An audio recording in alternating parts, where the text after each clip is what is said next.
Hello student, आज start करते हैं आपबाहु प्रिंसिपल। आपबाहु प्रिंसिपल बेटा है इलेक्ट्रॉनों को भरने का नियम कि इलेक्ट्रॉनों को हम कैसे फिल करेंगे ऑर्बिटल में, लोअर टू हायर फिल करते हैं और इसको हम लोग n+l रूल भी बोलते हैं। n यहाँ पर है principal quantum number, principal quantum number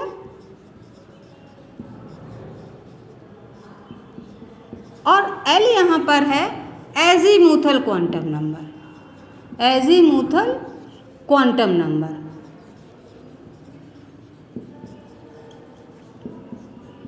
right, तो ये है आपबाहु का नियम जो कि प्रिंसिपल क्वांटम नंबर और एजीमुथल क्वांटम नंबर के जोड़ पर डिपेंड करता है। अगर हम इसकी डेफिनेशन देखें तो in neutral isolated atom,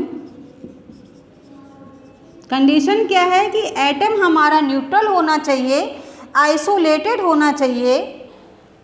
the lower the value of n+l, the lower the value of n+l, right. अगर इसकी वैल्यू लोअर है, lower will be it's energy. क्या होगा? लोअर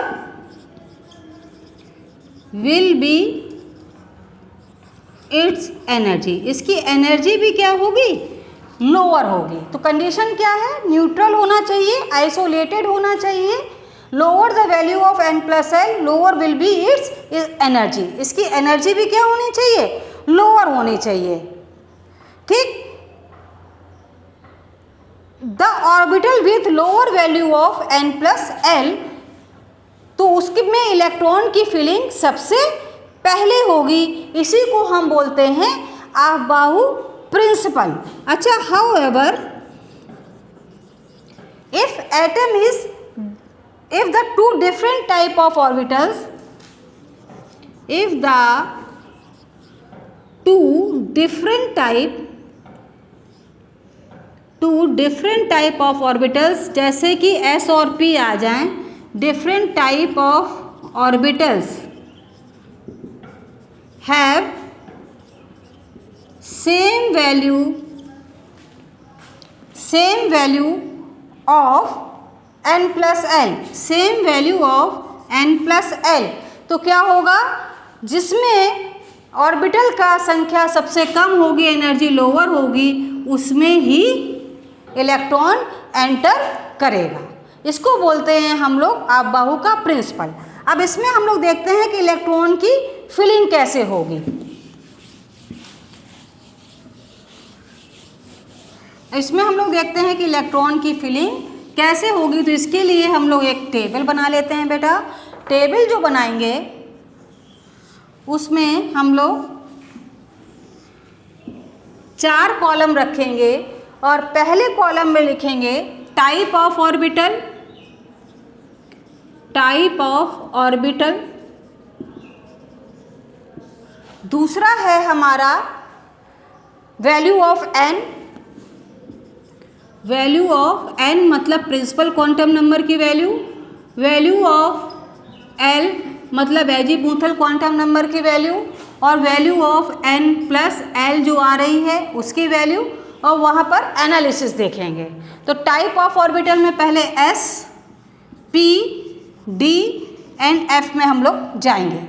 तो s, p, d, f value of n, s के लिए n की value कितनी होती है? 1 और इसकी वैल्यू होती है 0। p के लिए वैल्यू 2, इसकी वैल्यू होगी 1, 3 एंड 4 और l की वैल्यू कितनी होगी? 3।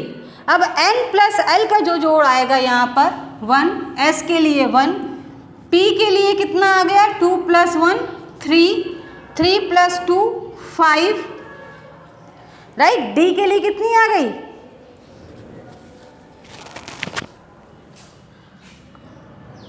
अच्छा, इसको एक चीज़ और देखना है, s, p, d, f के लिए तो ठीक है 1s हो गया। अब यहाँ पर हम 2s देख लें तो भी इसकी वैल्यू कितनी होगी?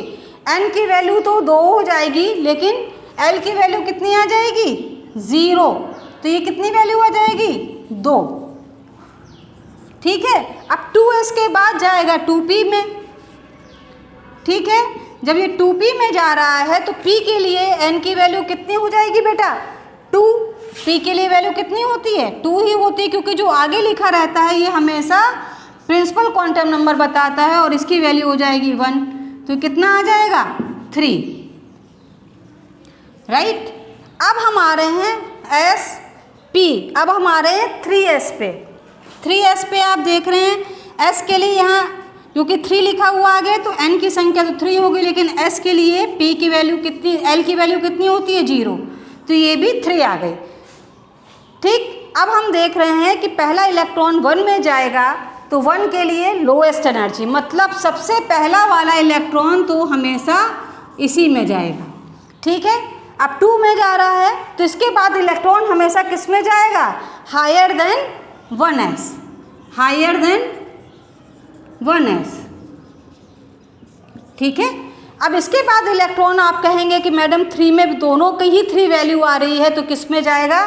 तो वहाँ पे हम देख लेंगे जहाँ पर प्रिंसिपल क्वांटम नंबर लोअर होगा इलेक्ट्रॉन पहले उसमें जाएगा, फिर 3s में जाएगा, क्योंकि प्रिंसिपल क्वांटम नंबर किसका जो कम है?